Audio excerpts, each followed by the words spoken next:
Olá, meu nome é Larissa, faço parte do Residência Pedagógica e agora nós vamos ver a matéria do terceiro ano do ensino médio, segunda semana do PET 1, progressões aritméticas, progressões geométricas e sistemas lineares.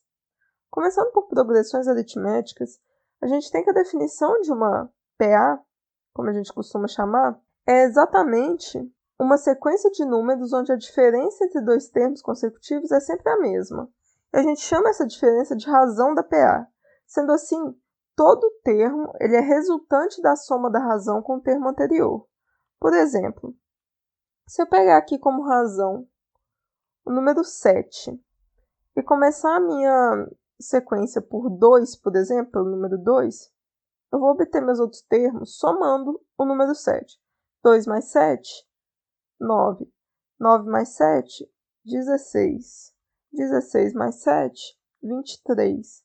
23 mais 7, 30. E assim sucessivamente.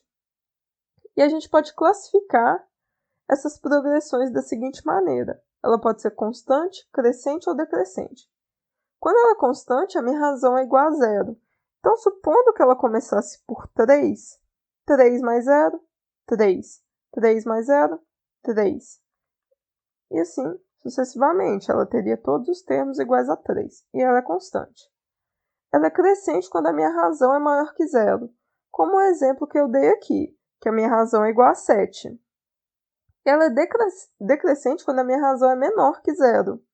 Ou seja, vamos supor que eu tivesse razão aqui igual a menos 2 e começasse a minha progressão por 3. 3 menos 2, 1. 1 menos 2, menos 1. Menos 1 menos 2, menos 3.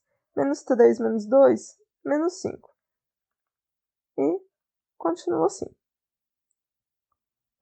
A gente tem algumas propriedades da PA. A primeira é, em uma PA finita, a soma de dois termos aqui distantes dos extremos, ela vai ser igual à soma dos extremos. Como assim, né? Supondo que eu tivesse aqui uma PA de razão 2, começando por 1. Eu teria que o meu segundo termo é 3, 5, 7, 9. Vamos supor que ela fosse até 113, 115, 117, 119. Lembrando que essa PA aqui é exatamente a minha PA formada apenas pelos números ímpares, pelos positivos. E o que ele está dizendo? Que se eu somar o primeiro termo com o último, ou seja, 1 mais 119, eu vou obter 120. Vai ser igual a eu somar o meu segundo termo, que é 3, mais o meu penúltimo termo, que é 117, que também é 120. E é igual a somar 5 mais 115. E isso funciona para todos os termos equidistantes, ou seja, que estão a distâncias iguais dos extremos.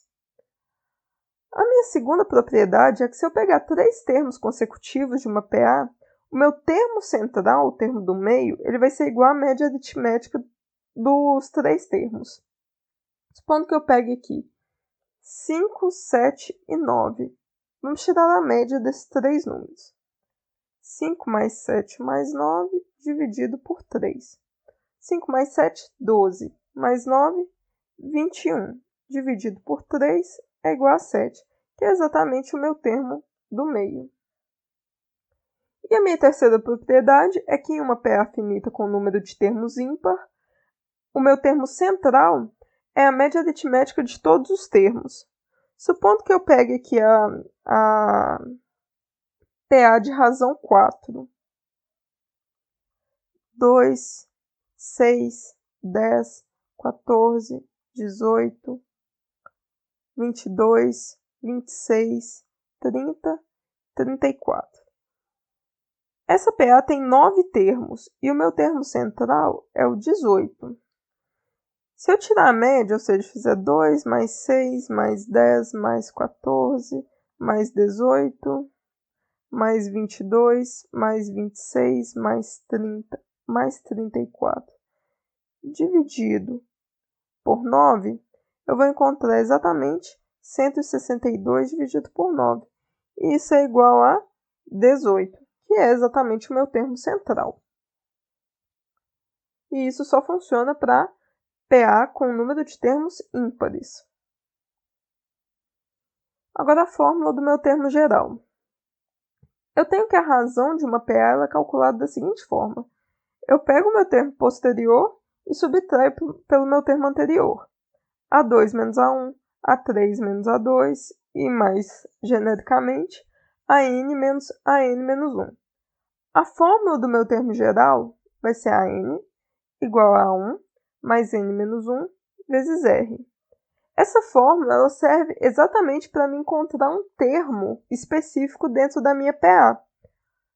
E aí, eu chamo de AN exatamente o termo que eu quero encontrar. Vamos supor que eu quero encontrar o termo A40, por exemplo. Então, eu vou ter exatamente aqui o meu A40. A1 é o meu primeiro termo da PA. N é a posição do termo que eu quero descobrir. Se eu quero descobrir o meu termo A40, a posição dele é 40.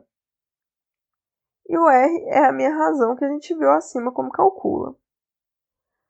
Às vezes, também, é muito interessante calcular a soma dos termos de uma PA. E a gente calcula isso por meio dessa fórmula. Sn é igual a A1 mais AN vezes N sobre 2, onde Sn é a minha soma dos N primeiros termos da PA. A1 é o meu primeiro termo. O meu AN ele ocupa a posição enésima da sequência. Supondo novamente que eu pegasse o A40, por exemplo, eu queria somar os meus 40 primeiros termos da PA. E N é a posição do termo que eu quero encontrar, da soma dos termos que eu quero encontrar. Por exemplo, Cris decidiu ser influenciadora digital e para isso ela criou uma conta nas redes sociais. Realizando a divulgação para seus amigos mais próximos, logo no primeiro dia, ela conseguiu um marco de 40 seguidores. Após esse marco, no segundo dia, ela conseguiu mais 14 seguidores, no terceiro dia também, e assim sucessivamente. Durante toda a primeira semana, e se esse comportamento for mantido, ou seja, se ela conseguir 14 seguidores por dia, qual será a quantidade de seguidores ao final de 30 dias? Eu tenho que o meu A1 é exatamente a quantidade de seguidores que ela conseguiu no primeiro dia, ou seja, 40. A minha razão é a quantidade de seguidores que ela consegue a cada dia, que é 14. E eu quero descobrir quantos seguidores ela tem ao final de 30 dias. Então, eu quero descobrir primeiramente o meu A30 e depois fazer a soma. Usando a fórmula do termo geral, eu tenho que AN é igual a 1 mais N menos 1 vezes R. Então, A30 é igual a 40 mais N menos 1, meu N é igual a 30, vezes 14. E resolvendo essa expressão numérica aqui, 40 mais 30 menos 1 vezes 14, eu vou encontrar exatamente 446 seguidores. Agora vamos fazer a soma. A minha soma é A1 mais AN vezes N sobre 2. Então, a minha soma SN é exatamente 40 mais 446 vezes 30 sobre 2. E isso aqui é exatamente 3.402 seguidores ao final de 30 dias. Agora vamos ver progressão geométrica. A definição de uma progressão geométrica é a seguinte. Ela corresponde também a uma sequência numérica e ela possui uma razão. Mas na PA a gente somava. Aqui a gente vai multiplicar. Ou seja, vamos supor que eu tivesse a razão 3. E a minha sequência começasse pelo número 2. Agora eu vou multiplicar. 2 vezes 3, 6. 6 vezes 3, 18. E assim vai. Sempre multiplicando. E a gente também pode classificar uma PG. E como que a gente classifica? A gente tem constante, crescente, decrescente e oscilante. Ela é constante quando essa razão aqui é igual a 1. Supondo que ela começasse por 3. 3 vezes 1, 3. 3 vezes 1, 3. 3 vezes 1, 3. E assim vai. Ela é constante. Todos os termos dela são iguais a 3. Ela é crescente quando eu tenho que a minha razão é positiva e os números da minha sequência são crescentes. Ou seja, é a mesma ideia que eu dei aqui no meu exemplo de uma PG. Eu tenho que a minha razão é positiva e meus termos são sempre crescentes. 2, 6, 18. 18 vezes 3 dá 54 e assim sucessivamente. Ela é decrescente quando a minha razão é positiva, mas os números da minha sequência não. Ou seja, vamos supor que eu tivesse aqui a minha razão 3 de novo, mas que meu primeiro termo fosse menos 2. Eu teria menos 2 vezes menos 3, menos 6. Menos 6 vezes menos 3, menos 18. Menos 18 menos 3 vezes 3, menos 54. Ou seja, ela é decrescente. E ela é oscilante quando a minha razão é negativa. Porque eu tivesse razão menos 2 e a sequência começasse por 1. 1 vezes menos 2, menos 2. Menos 2 vezes menos 2, 4. 4 vezes menos 2, menos 8. E ela vai oscilando entre positivos e negativos. Agora vamos ver a fórmula do termo geral de uma PG. A gente tem que a razão de uma PG é calculada da seguinte forma. Eu pego o meu termo posterior e divido pelo meu termo anterior. A2 sobre A1, A3 sobre A2. Isso é igual, mais genericamente, a N sobre a N menos 1. E a fórmula do meu termo geral, ou seja, do termo que eu quero encontrar dentro da minha PG, é a N igual a 1 vezes Q elevado a N menos 1. Lembrando que Q é a minha razão, a N é o número que eu quero encontrar, N é o número de termos da minha sequência e a 1 é o meu primeiro termo. E agora vamos ver a soma. Para calcular a soma dos termos presentes em uma progressão geométrica, a gente utiliza a seguinte forma. Eu só gostaria de fazer uma correção, que essa fórmula, na verdade, eu acabei digitando errado. É 1 vezes 1 menos Q elevado a N sobre 1 menos Q. Onde Sn é exatamente a soma dos meus termos, A1 é o meu primeiro termo, Q é a minha razão, e N é a quantidade de termos que eu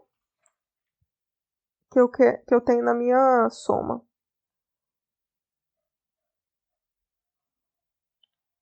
Agora vamos ver aqui um exemplo. Um carro cujo preço à vista é 24 mil, ele pode ser adquirido dando-se uma entrada e o restante em parcelas de 5 que se encontram em uma progressão geométrica. Um cliente que optou por esse plano, ao pagar a entrada, ele foi informado que a segunda parcela seria de 4 mil e a quarta parcela seria de 1.000. Quanto esse cliente pagou na entrada e na aquisição desse carro? Eu tenho que o meu A2, que é a minha segunda parcela, é 4 mil. E eu tenho que o meu A4 é 1.000. Ou seja, eu vou ter uma PG decrescente, né? Mas vamos ver daqui. Eu tenho que o meu AN é exatamente A1 vezes Q elevado a N menos 1, que é a fórmula do meu termo geral, né? Vamos supor que eu tivesse esse AN igual a A2. É igual a 1 vezes Q. O N é 2 menos 1, 1. Então A2 é igual a 1 vezes Q. O meu A2 é 4 mil. Então eu vou ter 4 mil igual a 1 vezes Q. Isso implica para a gente que o A1 é igual a 4 mil vezes Q. O meu A4 é igual a A1 vezes Q ao cubo. O meu A4 é 1.000.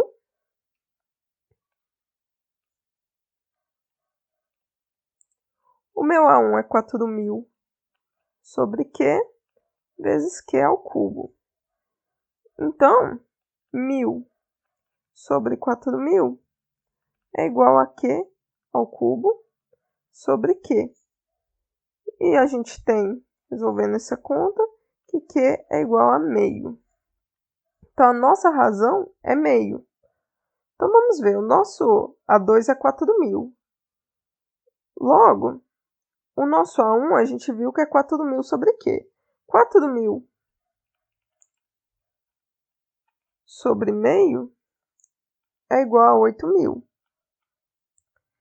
Então, eu vou ter que a minha primeira parcela é 8.000. A minha segunda parcela é 4.000. A minha terceira parcela vai ser 4.000 vezes meio, né? Que é a minha razão. Então, 4.000 dividido por 2. Então, a minha terceira parcela é 2.000. A minha quarta parcela é 1.000. E a minha quinta parcela é 500. Somando tudo isso, a gente encontra 15.500 em parcelas. E aí, 24.000 menos 15.500 restam 8.500 reais, que é exatamente a entrada que ele deu no carro.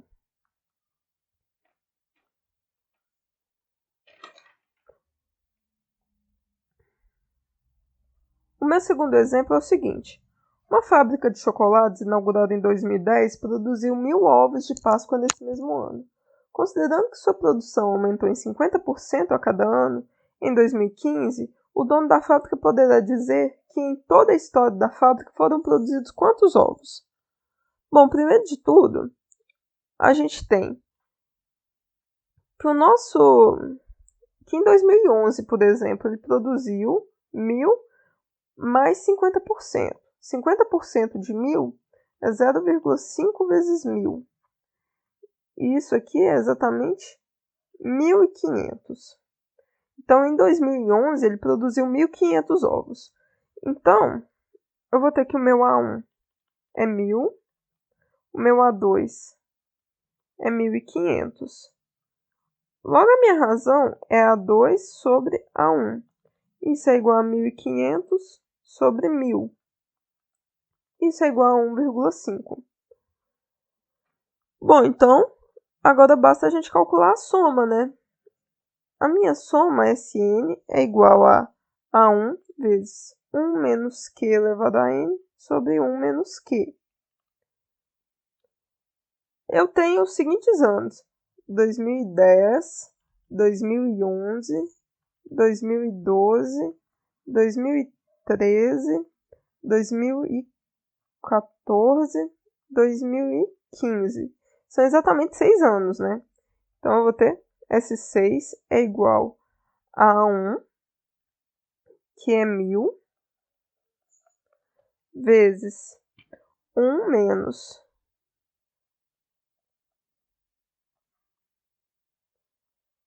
Q elevado a N, que vai ser exatamente 1,5 elevado a 6, sobre 1 menos 1,5. Resolvendo essa conta, a gente encontra aproximadamente 20.781,25. Arredondando isso daí, a gente tem que essa fábrica produziu aproximadamente 20.781 ovos de Páscoa em 6 anos.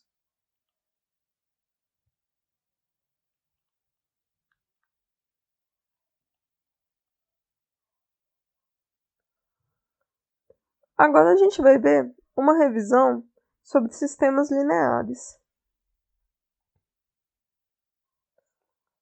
Um sistema linear ele é um conjunto de equações lineares. Equações lineares são aquelas em que as variáveis são de primeiro grau, ou seja, a gente não tem potência maior que 1. Por exemplo, esse sistema aqui. 3x mais 2y igual a 6, 2x mais 3y igual a 5. Todas as minhas variáveis são de grau 1. E quando a gente tem um sistema linear, o nosso principal objetivo é descobrir o valor das nossas incógnitas, ou seja, as nossas letras, x e y aqui nesse exemplo. E para isso a gente tem 3 métodos. Vamos ver um exemplo de cada método. Primeiramente, o método da comparação. O método da comparação ele consiste em isolar uma incógnita nas duas equações e igualar esses valores. Vamos pegar como exemplo o sistema 2x mais y igual a 2 e x mais 3y igual a menos 4. Vamos isolar a nossa variável x. Na primeira equação, eu vou ter 2x igual a 2 menos y, x é igual a 2 menos y sobre 2. Na minha segunda equação, eu vou ter x igual a menos 4 menos 3y. Agora vamos fazer a equação 1 igual à segunda equação. Vou ter que x é igual a x, obviamente. Então, 2 menos y sobre 2 vai ser igual a menos 4 menos 3y. Então, eu vou ter que 2 menos y é igual a 2 vezes menos 4 menos 3y. Então, 2 menos y é igual a menos 8 menos 6y. Isso dá para a gente que 6 menos y é igual a menos 8 menos 2. Então, 5y é igual a menos 10. Logo, y é igual a menos 2. Agora eu vou substituir esse y nessa segunda equação aqui, por exemplo. Poderia ser na primeira também.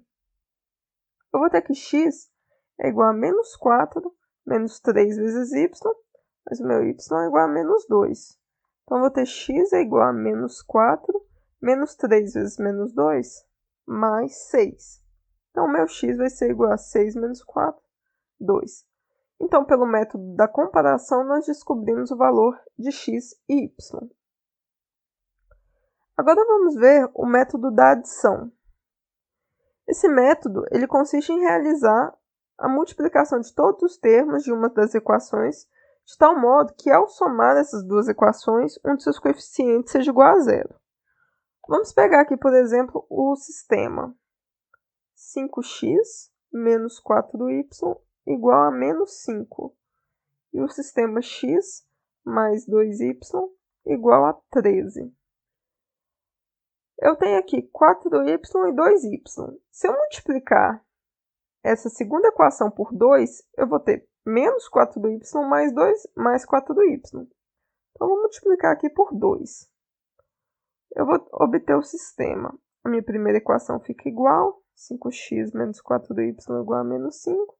E a minha segunda fica 2x mais 4y igual a 26. Agora eu vou somar essas duas equações. 5x mais 2x, 7x. Menos 4y mais 4y é 0. E 26 menos 5 é igual a 21. Logo, 7x é igual a 21. Dividindo tudo por 7, eu vou ter x igual a 21 sobre 7, que é igual a 3. Agora, eu vou substituir o meu x em uma das duas equações. Vou pegar a minha segunda equação, que eu tenho x mais 2y igual a 13. Eu tenho que 2y é igual a 13 menos x. Então, y é igual a 13 menos x sobre 2. Substituindo o meu x, vou ter 13 menos 3 sobre 2, que é igual a 10 sobre 2, que é igual a 5. Logo, essas são as minhas soluções. X igual a 3 e y igual a 5. E por último, vamos ver o método da substituição. Vamos pegar como exemplo o sistema x mais 2y igual a 5 e 3x menos 5y igual a 4. Bom, esse método ele consiste na gente isolar uma variável e substituir essa variável na outra equação. Como? Vamos, por exemplo, isolar a minha incógnita x nessa equação. Vou ter que x vai ser igual a 5 menos 2y. Agora eu vou substituir a minha variável x na segunda equação por 5 menos 2y. Vou ter 3 vezes 5 menos 2y menos 5y igual a 4. 3 vezes 5 é 15. 3 vezes menos 2y é menos 6y. Menos 5y igual a 4. Então, eu vou ter menos 11y igual a 4 menos 15. Então, eu vou ter menos 11y igual a menos 11. Isso implica para a gente que 11 é igual que o y é igual a 1. Agora, eu vou substituir o meu y aqui. Eu tenho que x é igual a 5 menos 2y, né? Como eu isolei o x aqui, eu encontrei isso. Agora, eu vou substituir meu y. X é igual a 5 menos 2 vezes 1. Então, x é igual a 5 menos 2. Logo, meu x é igual a 3. E encontrei os valores para as minhas incógnitas. Nós temos também 3 tipos de sistemas lineares. Bom, eu tenho sistemas possíveis e determinados, que são os 3 que a gente viu como exemplo, que é quando eles possuem única solução. As únicas soluções daqueles sistemas que a gente viu como exemplo são aquelas que a gente encontrou. Eu tenho que um sistema pode ser possível e indeterminado, ele vai possuir infinitas soluções. E eu tenho que um sistema ele pode ser impossível, quando não existe nenhuma solução para as minhas incógnitas. Quando eu possuo infinitas soluções, é quando eu chego numa indeterminação do tipo 0 igual a 0. E num sistema impossível, é quando eu chego em algo realmente absurdo, tipo 0 igual a menos 2, e isso é impossível. Bom, gente, essa foi a aula de hoje. Eu espero que vocês tenham entendido. Se ficarem com dúvidas, podem mandar uma mensagem para a gente no WhatsApp ou procurar a gente no Instagram.